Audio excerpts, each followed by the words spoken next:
Today's show is brought to you by Imperial Yeast. You hear us gushing over Imperial Yeast all the time, and that's because their yeast performs for us in every batch that we brew.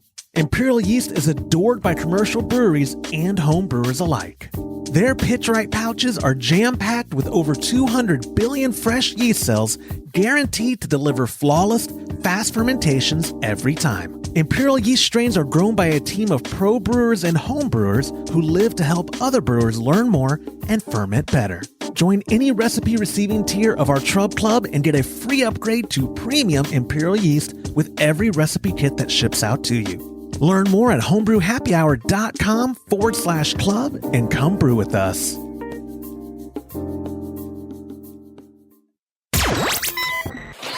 Entertaining shows with content that spreads information and sparks discourse throughout the community. This is the Pearl Media Network. When to use Decoction, smoking malt at home, choosing an electric all-in-one, and how long should I wait to serve after forced carbing in a keg. This is Homebrew Happy Hour, episode 288. Well, hello there, and welcome back to another episode of the Homebrew Happy Hour. This is the show where we supply the answers to your homebrewing questions, and we discuss all things related to craft beer. If you have a question you would like us to discuss on a future episode, go to homebrewhappyhour.com, click on that submit a question link at the top of the page, or call and leave us a voicemail to 325-305-6107. Get yourself a $25 gift card. I'm Joshua Stew, and I am joined by the Director of Operations at cmbecker.com over there, Mr. James Carlson, as well as the President and Chief Keg Washer below me here in the Zoom chat, Mr. Todd Burns. Gentlemen, how are y'all doing today? Good. Wonderful. Yeah, good. I'll start. I know you say good. Well, from what I hear, it's raining up there. Is that true? Y'all have rain in Texas? Yes. What? Yeah, it rained. It rained at my house the day before yesterday and the day before that too. No way. So is the drought over or no? I'm kidding. No, it's just weird. It's just some little micro bursts that we've been getting. So yeah, we had rain on when was it? Maybe Monday or Tuesday for literally less than 5 minutes. It was the weirdest thing. My wife was like, "Hey, it's raining," and then by the time I got up to go look, it was basically done. It was lackluster at best. But I will say my thing right now. It says it's only 100. It's 2:22 in the afternoon, and it's only 100. That's not bad, guys. Yesterday it was like 104 at this time. So basically a cold front coming through Texas right now. Let me see on our small talk. I noticed. I don't know if you noticed, Todd. I'm starting to fade the music out quicker and quicker. I appreciate that. I know you do. I'm trying to get on your good side or stay on your good side. And I've been doing that. I think get on it would be the proper term. Yeah, get on it. Get on. I need to work harder. You know what? The first few years of working for you, I cared a lot. Yeah, you have to get on it before you can stay on it. Remember? I was on it for a little while, and really, actually, you want to know the truth. The secret is getting on his wife's good side. That's all you have to do. Oh no, that's true. Yeah. She messaged me, dude, and she goes, "Hey, breakfast tomorrow, JNL. What time?" I was like oh no, ma'am, I have to work. What am I supposed to say to her, Todd? What am I supposed to say? Yeah. I'm surprised. You probably said, "Oh, let's go at 9." Yeah, let's 9:30. We go right. Yeah, 10 a.m. I can't get anything done before, and it's going to ruin the whole day. No, so I am actually taking your wife to breakfast. Me and the girls are. The girls love Miss Liz. They haven't seen her in a while. Good, but. Anyway, relevant small talk before you click on that 1-star review, friend listening right now going, I don't care about you eating with your boss's wife. We did an experimental brew with our buddy Jonathan Marute, and we're having a taste test on Wednesday. He's coming up Wednesday. We're going to do it from the brew room, James. We're going to do a blind taste test, you, Todd, and Jonathan. And it's either going to be me or Jonathan. I'd like Jonathan to be in the blind taste test. One of us, though, has to know who's tasting what, so I'm going to probably fulfill that role. And I don't think any of us know who's tasting what, do we? Well. Did we not get that figured out? Are we discussing that right now? Yeah. I think we should. full disclosure, what did I say?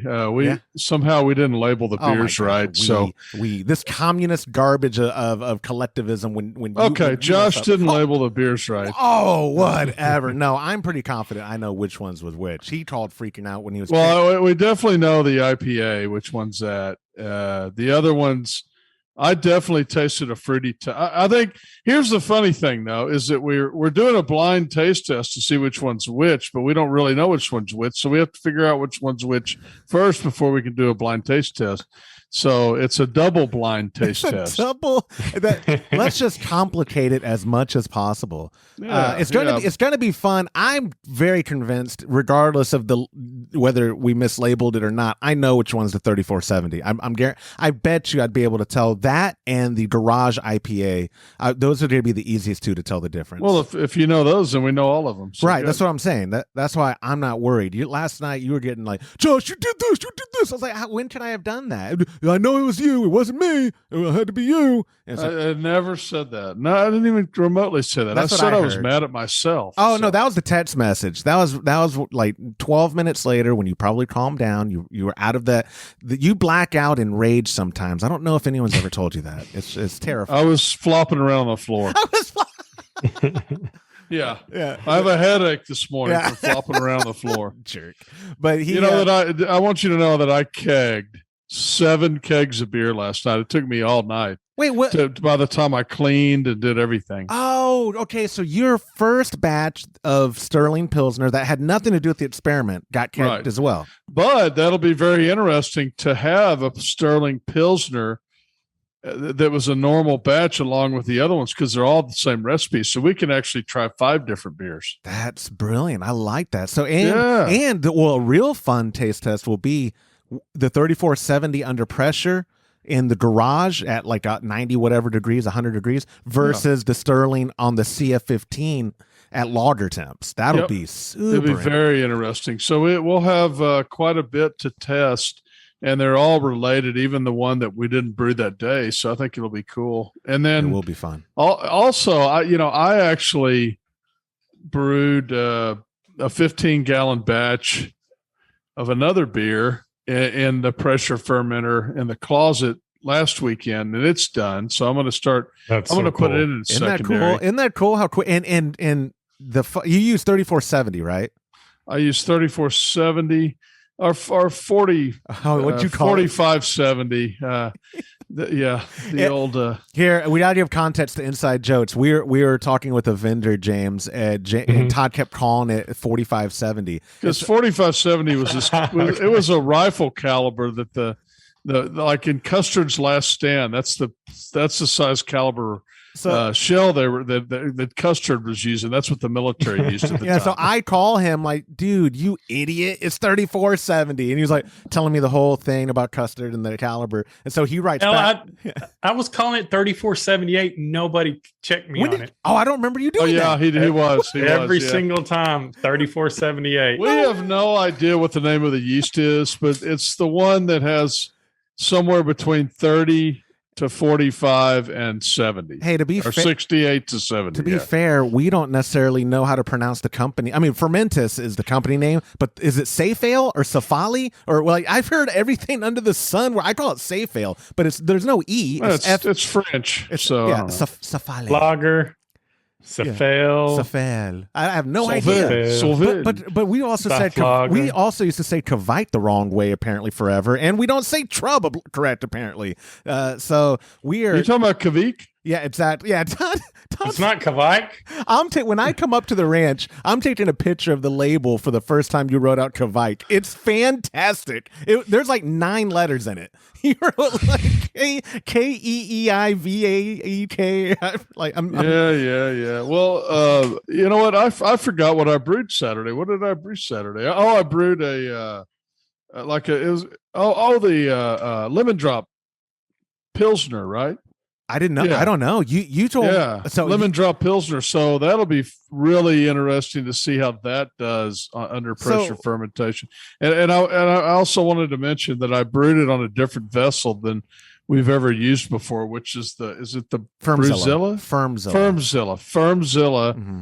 And we got that from our friends at More Beer. We did. We actually paid for them. We got like 3 of them. They're very, very affordable. But Chris over there, one of the main guys, he says he's brewed on it a lot and really, really likes it. So we were kind of going back and forth on some of that. But I think I can't believe how much are they? I don't even remember. The retails maybe like 200 or 189. I mean, they're cheap. More beer. I'll look it up. Yeah, you look at what. Well, and people listening, they remember Chris and Olin. They were on the show before. We love the guys at More Beer. Good guys, and yeah, they like Todd. We direct people there. If you ever go on my show notes, I spend so much time curating this stuff, guys. But if you ever go in the show notes, you'll see we frequently hyperlink because we do like working with More Beer and directing people. Since we are not in the ingredient supplies game anymore, we want to send y'all to people we trust. And so yeah, Chris. Oh yeah, it's on sale right now. So what's the retail right now? Okay. So there's a couple of different ones, but they have a pressure kit, and that one is $159.99. Now that's the one that doesn't have the collector on the bottom. The one with the collector on the bottom is $230.99 right now, but they're normally $189.99. That $159.99 is a hell of a price, and we don't get any kind of a cut or anything from them. No, we don't. Yeah, I'm just looking at it and I'm like, wow, that's actually a really good price. But we got the ones. We got 3 of them, but not with the collectors at the bottom. We got the all rounder, I believe is what they're called. The firm's all rounder. Super simple and. The way I'm brewing with them, I don't really need the collector, but yeah. Well, I think, although it is nice, particularly if James, I think, would do well with that because he likes to harvest exactly. But it's interesting, Todd, watching you run with this pressure fermentation shtick. Like I foresee, James, this being the new thing for Todd, in the summer especially. Well, I mean, I haven't tried any of the beer yet, so. I mean, that's if the beer's good. Yeah, absolutely. Well, what made you do the lemon drop then before we tasted the 34-7? Because we ordered those fermenters and I got them in and I had to use it right away. You couldn't wait. Yeah, I got you. No, I had to. I mean, what else, if it's not good, then what am I going to do? I'm pretty much using. I think it's going to be good. I do too. I have high hopes. We have so many people. High hopes. Oh, I got to hold on. Your singing's too good. They're going to put a copyright strike on us. We have so many people in the community who've been trying to get us on this, not just the Kvike train, but pressure fermentation, like doing lagers at 90 degrees and at under pressure. We've been hearing about it for years. So now that we're finally in it, you would not believe how blown up my inbox is with congrats on joining the 21st century or 2022. Way to go, guys. And, all this stuff for words of encouragement at the end of the day, which is nice for me. It's not my usual. But anyway, continuing on the small talk, next week, guys, when I'm up there, I think we need to record 2 episodes or record while I'm at the beach because I'm going to the beach on the last week of this month. And lucky. I know. And I've got I know this might sound sacrilege, especially on a podcast about homebrewing and craft beer. This year, I was thinking about just doing gin and soda at the beach. Is that a bad idea, Todd, do you think?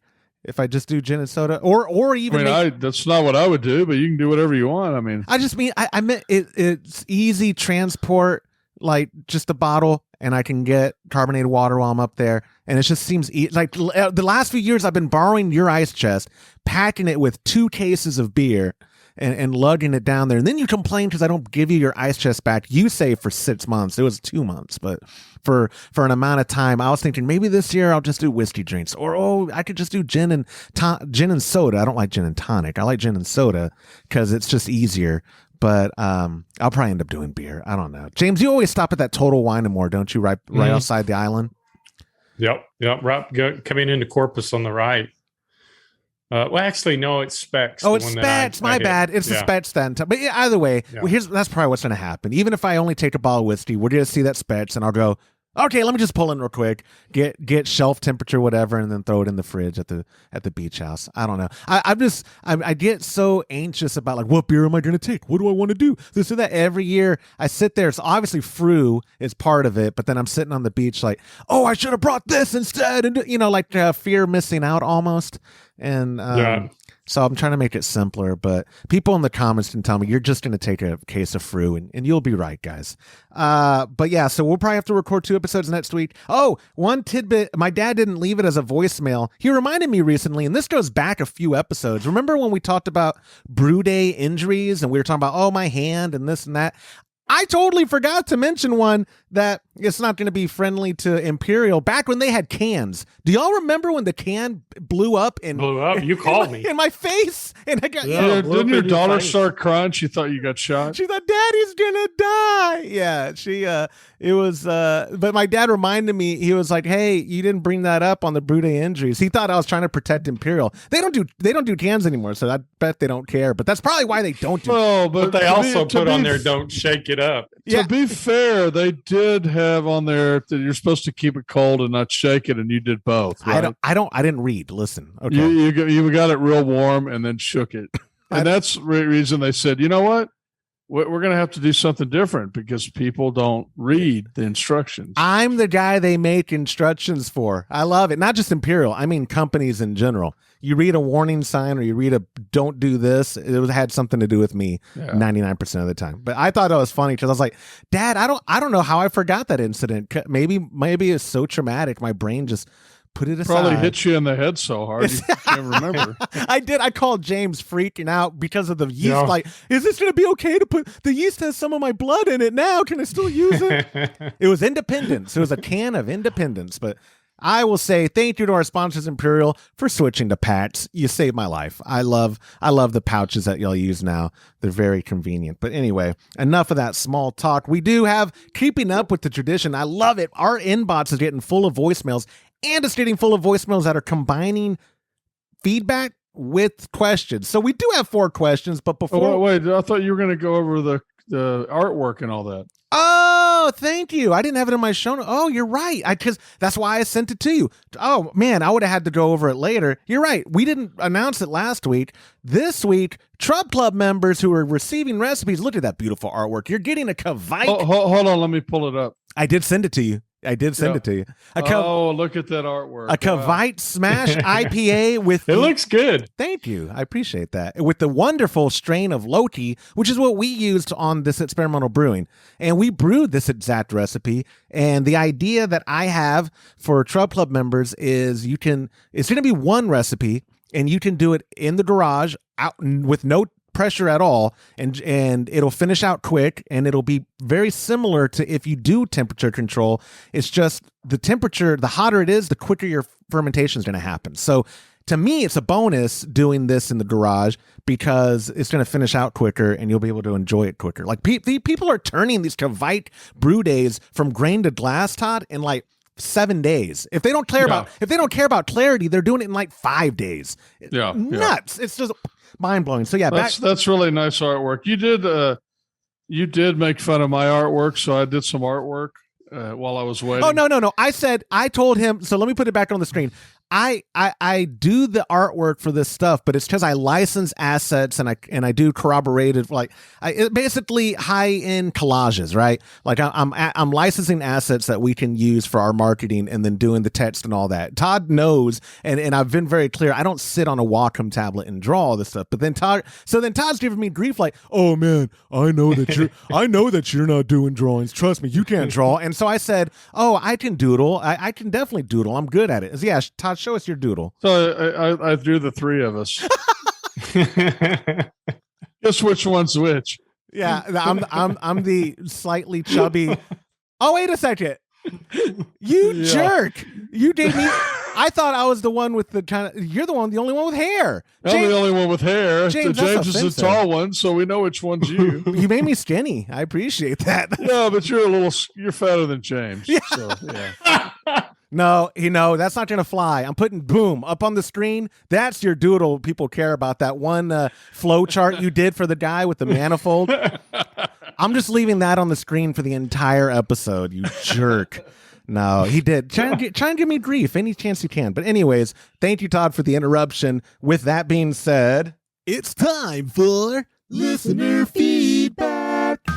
And I need to add listener feedback and a question. But it comes from our buddy Jeff from Iowa. Great friend of the show. He passes through Texas all the time for beach trips. So here's the feedback and question from our buddy Jeff. Hey guys, this is Jeff from Iowa. Kind of a combination of feedback and a question. Feedback, you can look in the back of Horst's book and he'll have a list of commercial breweries on the alt beer. And I think I speak for all of us when I say that if Todd and James experiment on that kettle, we want video. Now on to my question. Longtime listeners know that James had a happy accident and created a blonde alt. And when he talked to me about that recipe, he talked about doing a decoction, and it got me wondering what other beers or styles would lend itself to doing a decoction. Thanks, and keep up the good work. Cheers, Jeff. Jeff, my friend, thank you so much for submitting the feedback and question. It's a good question because, one, I'll say I don't think you've done a decoction since that video, right? Like you just haven't found the need to. You haven't found the need to. So let's start by first reminding people why do people do decoctions? What are they achieving? Well, back in the day, best I can tell, I'm not a super expert on it, is they used that to step into that next phase of brewing. So what they would do is they would boil the grains, so much amount of grains, and they would add it to it, and it would raise the mash temperature. So they would start at like a protein rest, and then they would just work their way up, and they would do that by decoction. But it also does kind of caramelizes the sugars that are on the grains, and supposedly gives, not only does it raise the temperature of the mash, but it's also giving flavor and character to the beer. So you see that a lot in like the Marzens and the Oktoberfests and the Alts. I know I said Marzens wrong. Matzens. The Matzen. Horst is rolling over. No, he was. I would say Matzen, and he goes, "No, Matzen." Yeah. And I'm like, "But Matzen." So, but it's kind of a lost art. I think if there's anybody here brewing in the States that does that, it's probably pretty rare. It's mainly a European, a German, Bavarian thing. So, like you said, though, there are styles that it would lend itself to, but are you not doing it mainly because you just don't see the benefit? Like, there's no net benefit difference. It's like it's just it takes a little longer, and sometimes right. when you're brewing, you just kind of you just don't want to mess with it. Well, here's how I kind of categorize it, almost like secondary, where 10 years ago, everyone secondaried, right? Like that was common practice. Everyone in their, I mean, Todd still does. I think you might not secondary, especially since the conical, but I know Todd is like still a huge believer in that. Is decoction the same kind of thing where it's like some old school cats are doing it because of tradition, but most people are like, it's too much of an effort. I'd rather just keep this thing simple. Yeah. Right? Exactly. Yeah. Todd, have you ever done a decoction? No. No, I mean, with the grains the way they are now, I don't know. I mean, I know James did that quick one that last time, and his beer really turned out good, but I've never done one. I guess that would be a simpler answer. No, I've never done one. Well, and that was that brew day that we did the video that they can go to youtube.com/homebrew happy hour, see the how to do a decoction. That was the blonde ale. The blonde alt, pardon me. But do you think the decoction is why it turned out to be one of your best alts, or is it what? Remember, my memory of that alt was like, oh my God, eyes closed. This tastes like Schlussel. How? Yeah, it turned out, and that very well could be the case. I don't know, that last alt that we brewed with the guy that bought the Brautag. Yeah. I personally think that was probably the best one I brewed. It got floated at our 4th of July party super quick. That batch that we had, which I can't believe it lasted that long at my pop's house anyway, but we just didn't drink through it that much. But I think I don't remember greatly all your alts have passed, but I know the ones that you thought before, like, it's not my best. I've always gone, are you stupid? This is fantastic. What are you talking about, James? So you've never brewed. I've never had a bad alt from you. I've done an alt. Oh, I brewed some bad alts. Yeah. I didn't get that. I didn't get to taste that one, but that would be interesting. Like, I mean, decoction does fundamentally change the flavoring. So it's not it's not genuine for me to say it's not going to do anything, but it's, I guess, determining if that caramelization of the grains, that minor flavor add-on, is what you're going for, I guess, right? If that's what you're going for. I think that's what they that was a net result of back in the day. They didn't have thermometers, so they only knew that they could go into that next mash step by boiling the grains and putting them back into the pot, and those boiled hot grains would raise the temperature of the mash. Totally. And I think that originally, and I, like I said, I'm not a total expert on it. I'm just off the top of my head. I believe from what I researched in the past, that was the whole reason of doing decoctions, is for temperature control. Now, all your brew days are basically on the Brautag for the last couple of years. Is step mash still something you personally do with certain styles? Because I don't. No, and you know what? I'm like Todd. I've stopped doing the mash outs too. No, you did not. He taught you. Yeah. No. Yeah, it's just honestly, I'm with Todd on this one. He changed my mind. I haven't tasted a notable difference doing a mash out versus. And it's funny you say that, because I almost do one a little bit, because I don't really do a mash out, but I guess what I do now, because of the way our system works, it takes a while to heat up the water. A lot of times when I'm getting to the very end of that hour, I'll start turning the temperature up, and I'll bring the overall temperature of everything going on up to maybe like 158, 160. And then I'll shoot the wort over and switch on the boil and turn off the water on the other side once I'm sorry, I got that backwards. What I meant to say was I'll cut the power, or leave the power on, but I'll cut the flow off and then bring it up to the 170 and then start to mash. Because one of the problems I was having was that when I wasn't doing a mash out, I couldn't get the temperature high enough because the grains were so cool while I was waiting for everything to warm up. So I've kind of changed. Now I let it warm up a little more. So I don't know if it's really when you do a mash out, or when you used to do a mash out, how high did you get it to before you started? 169, 168, 169 degrees for 20 minutes. Full. Okay. Yeah. Circulation for 20 minutes. I definitely haven't ever done that. Y'all see how easy he mixed things up, and yet he thinks I mislabeled the beers? Come on, man. Like, you're mixing up stuff all the time. But I'm digressing. Sorry. And to be fair, the whole purpose of that is just to stop any more starch conversion. So I guess if you were wanting to duplicate a beer exactly every single brew, then you would probably want to continue to do the mash out, because once you get where you need it to be, then you get your mash out done, taken care of, and then it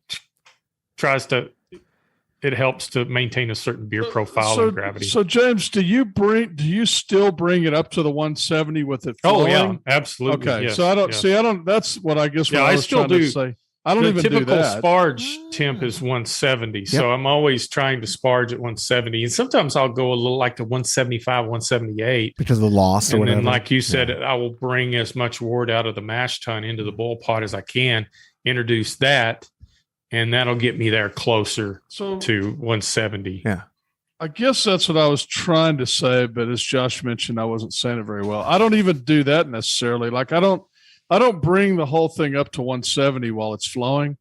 Yeah. I'll stop it when it's done, maybe bring it up to like 160, and then I'll stop the flow completely and just bring the water up to 170 and then start doing the sparge. So I'm not bringing the whole thing up to 170. Whatever you do, Todd, works. No kidding. Because you make delicious beer, so I wouldn't be too concerned about it. And the funny thing too, I think I'm going to say this as a compliment. I'm just always in awe because Todd, you don't stick to you haven't been doing a brew day the same way for much more than a few brews before you're like, I'm going to try something else different this way and see what you keep producing great beer, but it's not like.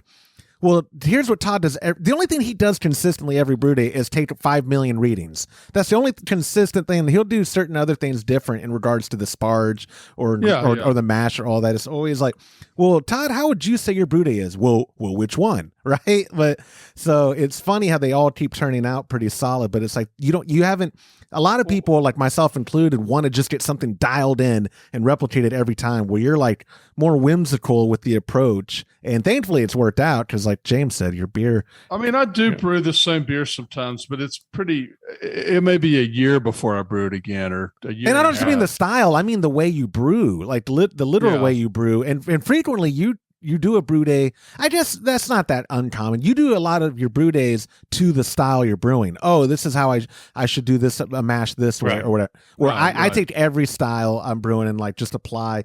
Nope, I'm mashing at this. I'm sparging at this. So you always mash at 152. You don't change it for the style. No, that's okay. You're right. I lied. No, you're right. Because like for certain styles, it'll be higher or it'll be lower. Lower. Especially because I am the show's expert on beta and alpha amylase. I try to dial that in sometimes too. You know, it used to be James, but from the last time that the question was asked and you answered it, it's obviously you now. Very detailed and thorough. Thank you so much. I got just the most genuine feedback in our inbox and on social that people could leave. I think I was called genius. I was called a walking encyclopedia. I was called a dumbass, but that was my dad. There was a lot of feedback. Sure he said that. You could hear it in his voice. Right? Go gaslight somewhere else. Yeah. So anyways, Jeff, thank you so much for submitting that. We've got another voicemail, guys, for our second question of this week. Came from our buddy Justin from New York. Hey guys, this is Justin from up in New York.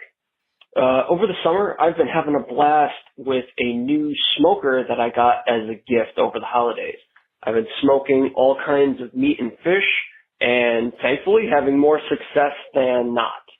I've been trying different temperatures to zero in on what I like, different smoking woods for different flavors, and trying different times to make sure I don't overdo it or underdo it. And it's been pretty fun to use on food so far. I know smoked beer is a style, and I've had good and bad examples, including a Rausch beer that tasted like wet ashes at one point. But I figured there was probably a good way to add some smoke flavor to a standard base malt for a beer, and I figured I might be able to make my own smoked malt to add that flavor to a homebrew. So that's why I turned to you. I'm wondering if any of you've tried smoking your malt at home. Is the heat from the smoker going to be an issue? Mine's a charcoal fed smoker, a barrel type smoker. So the temps do run anywhere from usually 2 to 250 while I'm smoking. And I don't want to kill any malt enzyme, but I don't know if dry heat like that for a short period of time will do that. Any ideas you guys have on how long to smoke it, what types of wood to use? That would be helpful. I hope you guys are beating the heat indoors for the summer. Thanks again for the content you make for the show. Happy Kolsching. Thank you. Happy Kolsch indeed. Don't ever do smoked malt with the Kolsch. I will drive up to New York and slap it out of your hands if you make a smoked Kolsch. But James, you had an accidental Rausch one time. That was a Roggen beer. Oh, that was Roggen. My bad. That was Roggen. Yeah. My bad. But you do, man. You are smoking meats all the time. You'll send photos to the group chat. It looks delicious. Have you considered ever doing smoked malt home, DIY, as opposed to like a additive or the chips that you can get? Heck no, I can't stand smoked beer. I bought a 4-pack of German Rausch beer, and I gave it to Todd. I opened one up, and that was the first German beer I actually poured out, and I gave Todd the rest. I don't remember that. I just don't like the smoked beer. Remember those beers I gave you, Todd? They were in like chrome. They were tall. I thought they were okay, but I mean, this guy, he's talking about beer that smells like smoked asses. I don't want to do that, Ash. Oh, it must have translated it wrong on the Google program. That's why I always send y'all the MP3, because I'm too lazy to correct the transcription. Well, that would have to taste better. The ashes, yeah. It does say wet asses on here, Justin. When Google translated it. Does it really? Yeah. I may have actually. Oh, no, it doesn't. Look, Todd, what are you reading? It was a joke. Oh, okay. Oh. I was actually too literal. Yeah, me too. I know every time. Did you ask me? No, he asked you, do you remember the German? Oh, I definitely remember it.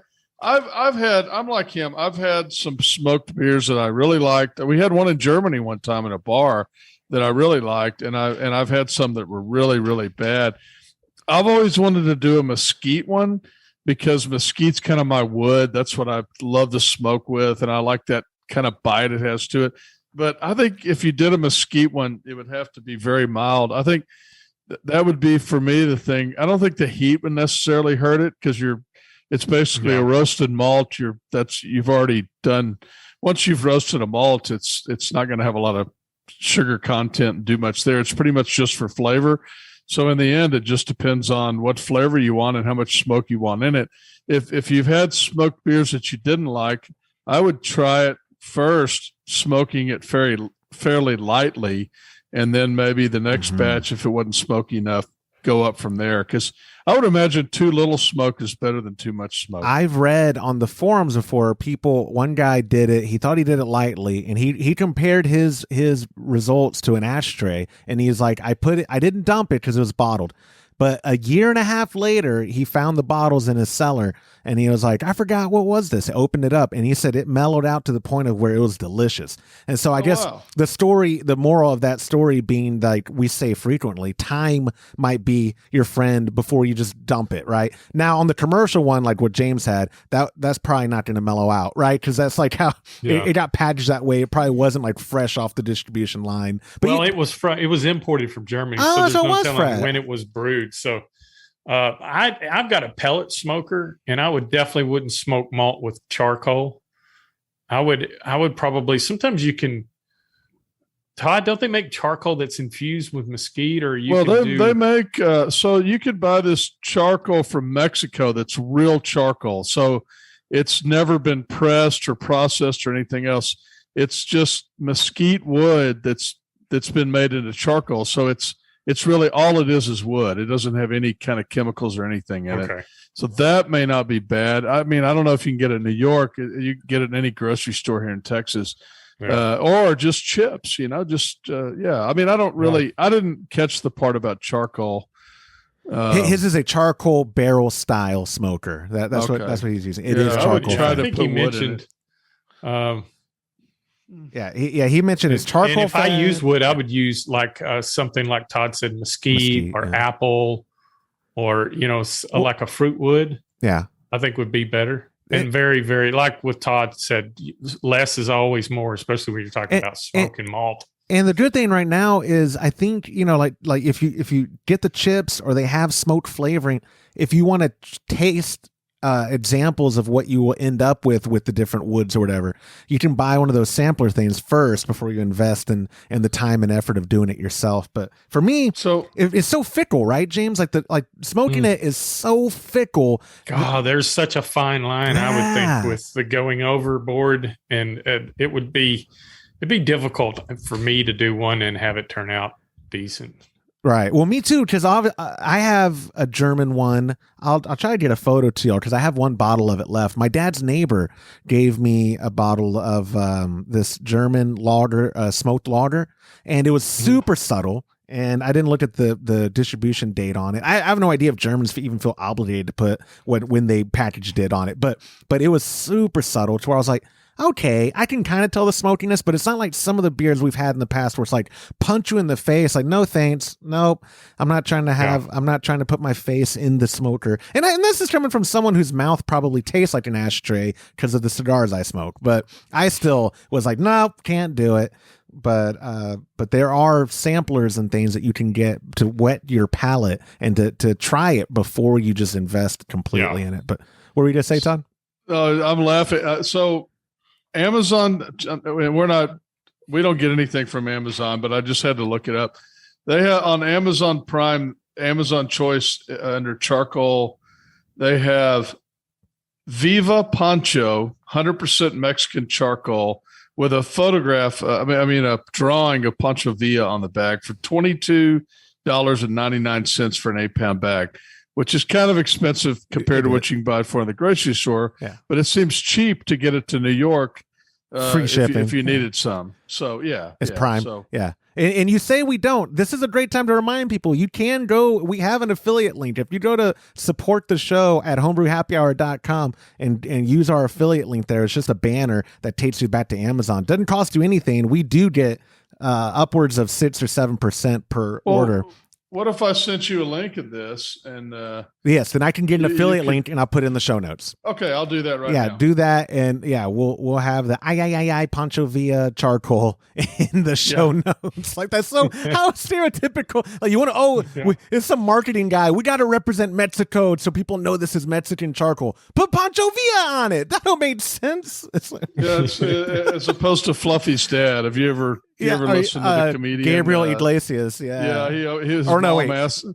His mom asked him what his dad looked like because he'd never met his dad, and he's like, he's the guy on the hot sauce bottle, the Tapatio.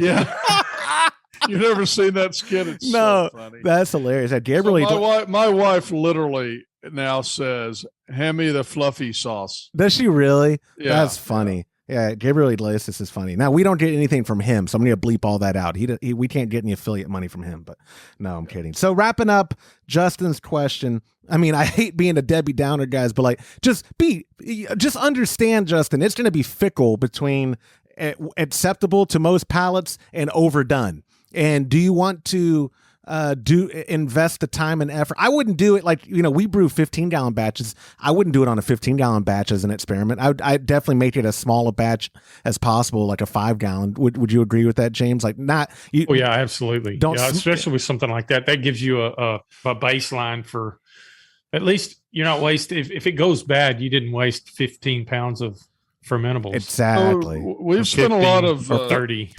right? Yeah. We have spent a lot of time and energy. I've Googled, I've done everything on this question. So I think that we deserve a bottle of that beer if you ever brew it, so that we could try it, and maybe we could convert James over. Yeah, right. To a smoked beer lover. Yeah, we'll see. Justin, you know our address. It's 1800 EDC Parkway, Comanche, Texas, 76442. 76442. Thank you, James. Gosh, I butchered that. But it's on par. And Josh's cell number if you need that. Do not do it. But the next question from our buddy Jonathan, I just realized, oh my God, every question is a J name. Jeff, listener feedback, Justin, now Jonathan, who did send a text to my direct number, 325-305-6107. Jonathan wrote, with so many all-in-one options, how do I choose? Which is your favorite? I had to reply to him at first and go, you're talking about brewing, right? Like all grain electric. And yes, he's exactly talking about all grain electric brewing, which reminds me, our video that James hosted and did 4 years ago now, or almost 4.5 or 3.5 years ago, pardon me, almost 4 years ago, is like at 200,000 views. It's silly how many people are still going to it. Even we got to update it because there's the G40, there's the Brewzilla, there's the mash and boil with a pump now. In that video, you were like, they didn't have a pump, and you showed how you did your own pump because they didn't have a version back then. But either way, we have many years of experience.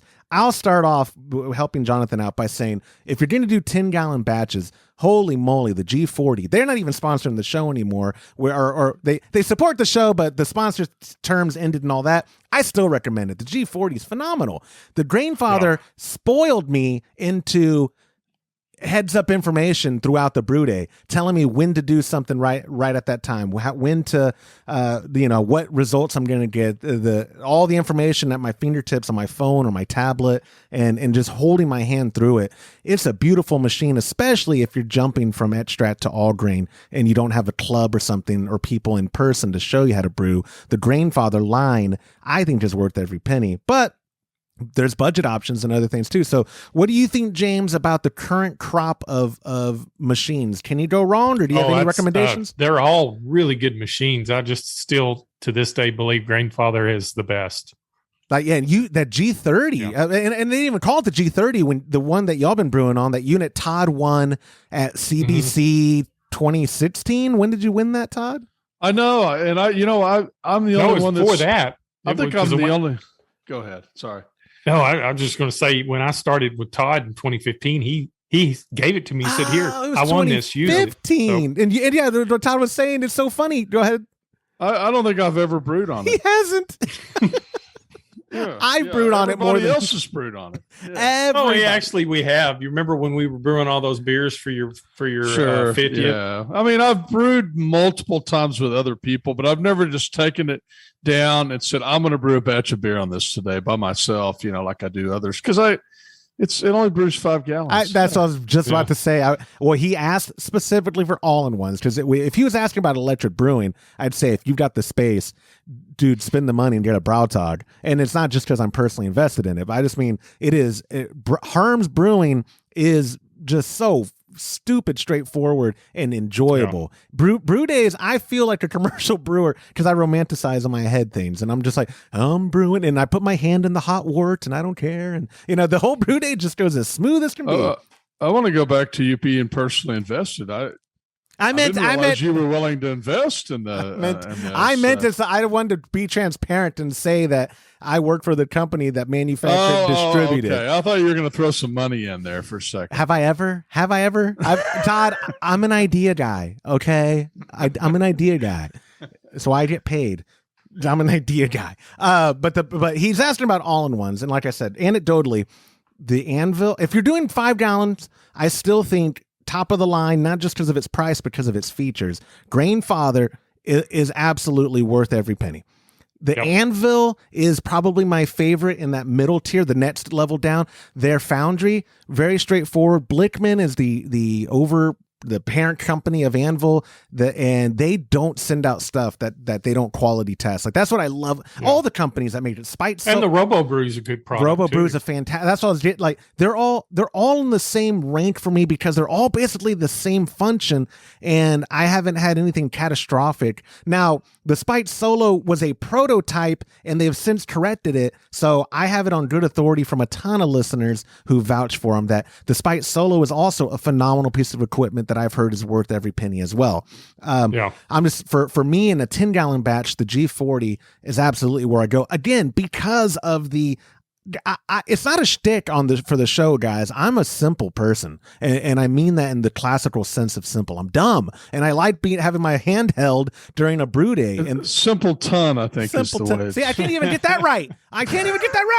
But I like straightforward. Todd will tell you I'm a man of convenience. Any given time I can take a load off my feet, sit down and not stress about what's happening. I do. And so the Grainfather G40 on my brew days has allowed me to do that. And again, we're talking all-in-ones. The Herm's Brewing and all that does the same thing too. I wish we could have worked some kind of connectivity app into the Herm's. That would be like, oh my gosh, game changing for me. If I just, it has all the alarms built into it. So it does give you heads up information. But if like it told me on here, hey Josh, in 3 minutes, you got to add this. Oh, thank you, Brautag. I appreciate that. But anyway, for the all-in-ones, yeah, James, we got to update that video.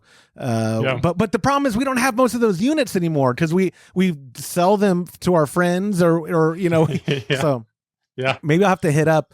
I can bring the G40 up. We can talk about that. We have the G30. I think, Todd, what was that one we pulled down from your attic or your crawl space? Was that a prototype? Just a sample. That's a sample. You're right. That was a prototype some factories sent us. Yeah, it was equivalent to the mash and boil. It just did the step. It had a basic basket with temperature control and boil option. And you know what? I think actually the foundry, I think we still have it at that. So we could bring a bunch that we have still on hand and make it. We'll figure it out. But yeah, how do you choose? Man, Jonathan, I think it really comes down to what are you willing to spend and what do you want from the unit. If you like all the features of the Grainfather, we all agree it's worth it. But if you don't need that, the other ones, man, you're not going to go wrong. I think I can say that. That's kind of a cop-out answer, but you're not going to go wrong. Like James said, the Brewzilla, the Mash and Boil, the Anvil Foundry, they're all solid machines. So you have anything else to add to that, Mr. Burns?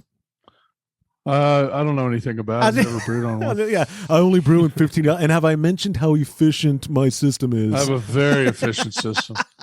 Anyway, Jonathan, thank you for submitting that. Reminder, guys, when you leave a voicemail to 325-305-6107, you get a $25 gift card. Or if you leave a text message like Jonathan did, you get a $15 gift card, which is still pretty good in my opinion. Our last question, another J name, James, using the submission form at homebrewhappyhour.com, wrote, guys, I have discovered the joys of kegging. Quick question for you. What is the appropriate amount of time to wait between carbonating my beer in a keg and tapping it from my kegerator?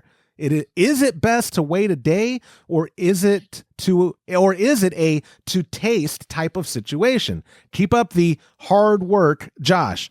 Thank you, James, for recognizing my hard work. This James, not that James.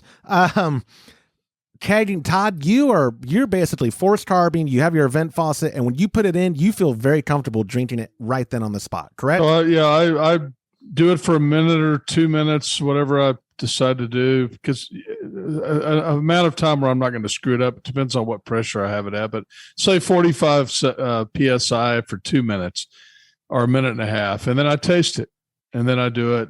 If it's not very carbonated at all, I might do it another minute. If it's starting to get pretty carbonated, I might just do it 30 more seconds, and then I taste it. And then I do that sometimes over and over again. And sometimes I do a whole bunch of beers in one night and do that. And then I'm so drunk.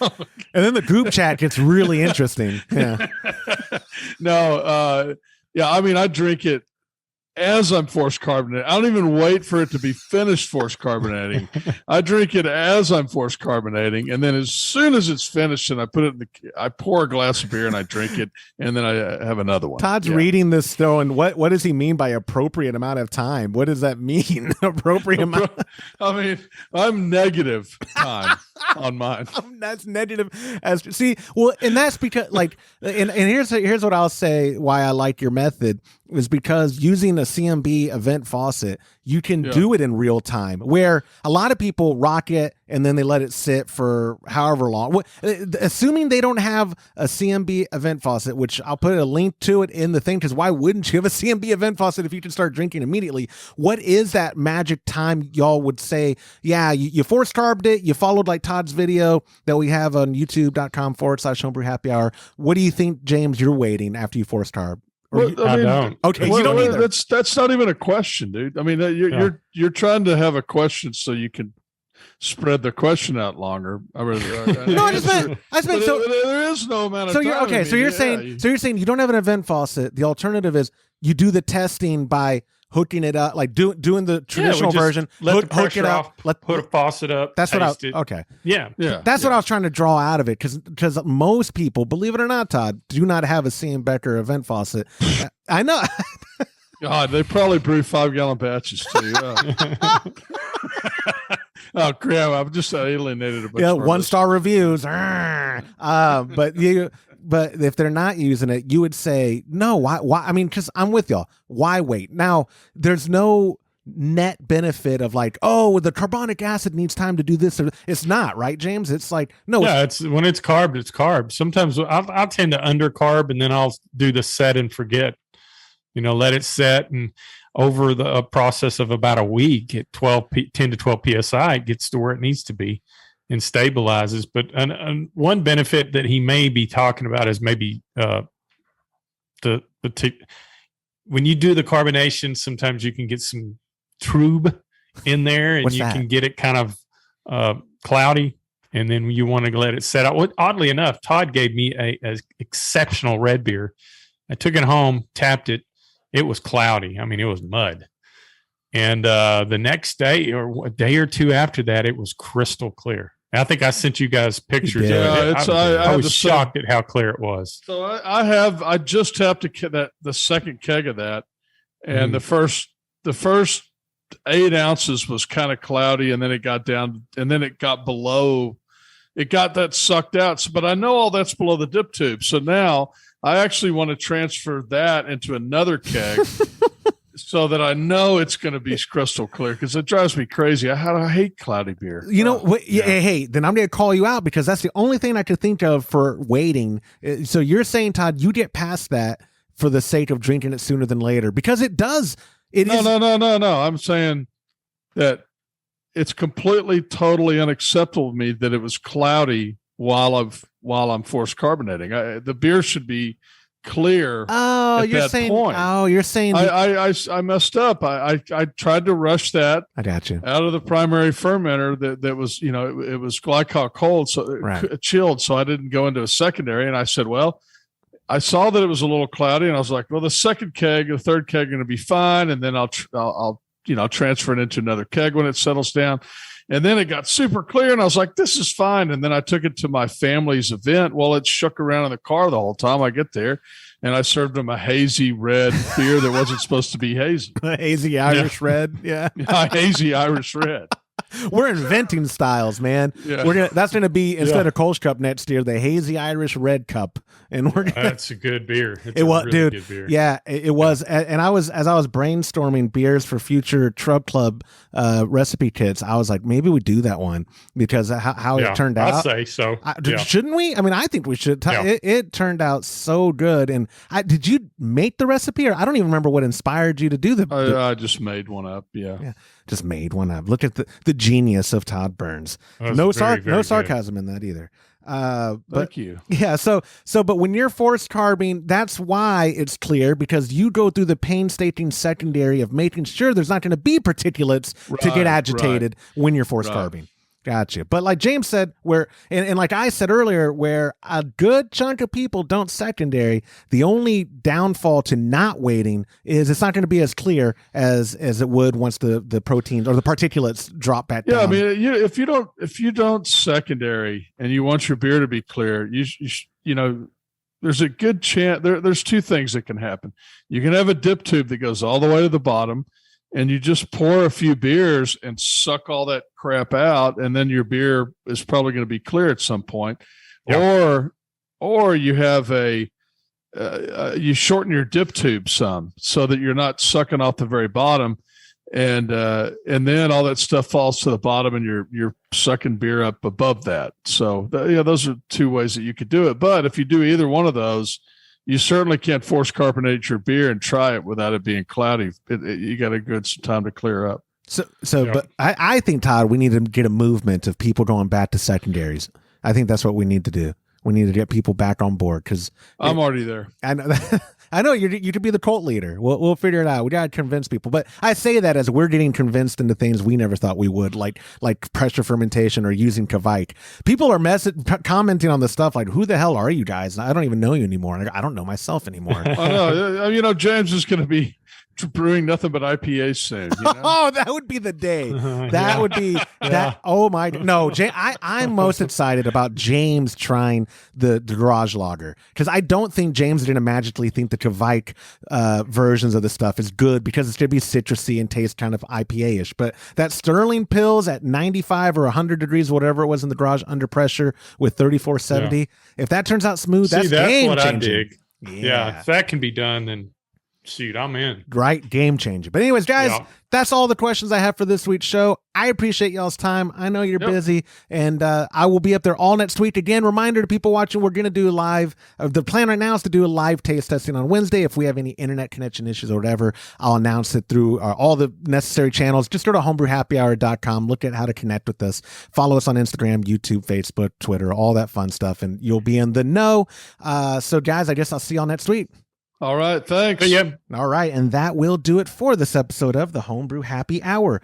If you have a question you would like us to discuss on a future episode, go to homebrewhappyhour.com, click on that submit a question link at the top of the page, and leave us your submission, or be Todd's best friend and leave us a voicemail at 325-305-6107. Get a free pack of Imperial yeast along with premium, delicious recipes from us when you join our Trub Club. Go to patreon.com/homebrew happy hour and come brew with us. On behalf of Todd Burns, James Carlson, and the Pearl Media Network, I'm Joshua Stubing. Thanks for listening.